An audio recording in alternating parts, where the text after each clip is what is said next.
Assalamualaikum warahmatullahi wabarakatuh. Materi hari ini adalah diagram P dan T yang dapat digunakan untuk memudahkan mempelajari sifat koligatif larutan, yaitu penurunan tekanan uap, kenaikan titik didih, penurunan titik beku. Sekarang kita perhatikan diagram P dan T-nya.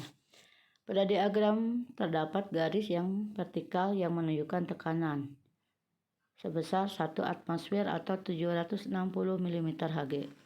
Sedangkan garis yang horizontal atau mendatar itu menunjukkan suhu dalam derajat Celcius.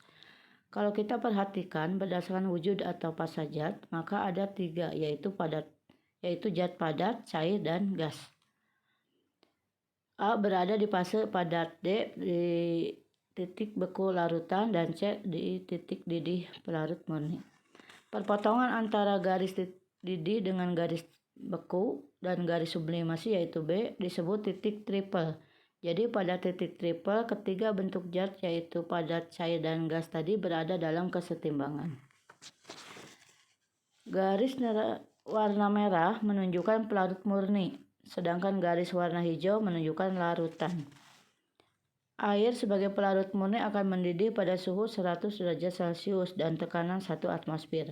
Tapi karena di Pangalengan tekanan kurang dari 1 atmosfer, maka air akan mendidih kurang dari 100 derajat Celcius.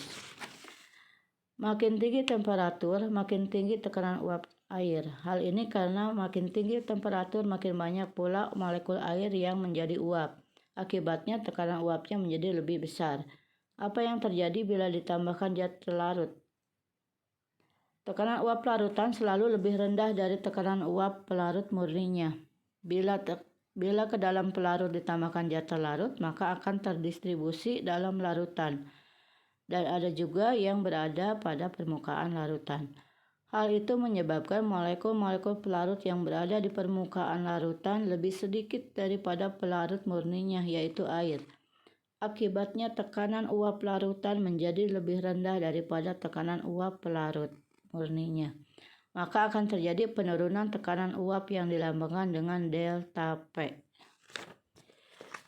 Suatu cairan akan mendidih pada temperatur tertentu, yaitu pada saat tekanan uapnya sama dengan tekanan udara luar.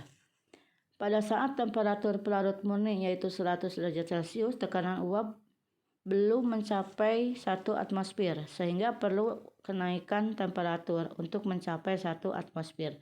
Hingga titik didih larutan akan lebih besar dari titik didih pelarut murni. Perbedaannya sebesar titik didih larutan dikurangi titik didih pelarut, yaitu titik didih larutan dikurangi titik didih pelarut atau delta TB yang selanjutnya disebut dengan kenaikan titik didih. Semakin banyak zat larut, maka titik didih larutan akan semakin besar. Untuk mempertahankan kesetimbangan antara fase padat dan fase cair, temperatur harus diturunkan. Penurunan temperatur akan mengurangi jumlah molekul zat menjadi fase cair dan meningkatkan jumlah molekul pada fase cair ke fase padat. Penurunan temperatur kesetimbangan ini berhubungan dengan penurunan titik beku pada temperatur TF0, yaitu titik beku pelarut murni. Tekanan uap larutan lebih rendah daripada tekanan pelarutnya, sehingga pada temperatur tersebut pelarut dan larutan tidak berada dalam kesetimbangan. Akibatnya pada temperatur tersebut larutan belum membeku.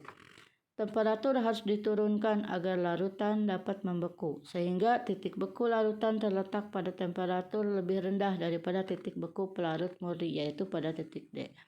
Dengan demikian, titik beku larutan selalu lebih rendah dari pelarut murni. Perbedaannya sebesar TF0 dikurangi TF atau disebut dengan delta TF, yang selanjutnya disebut dengan penurunan titik beku. Demikian yang bisa disampaikan. Terima kasih. Wassalamualaikum warahmatullahi wabarakatuh.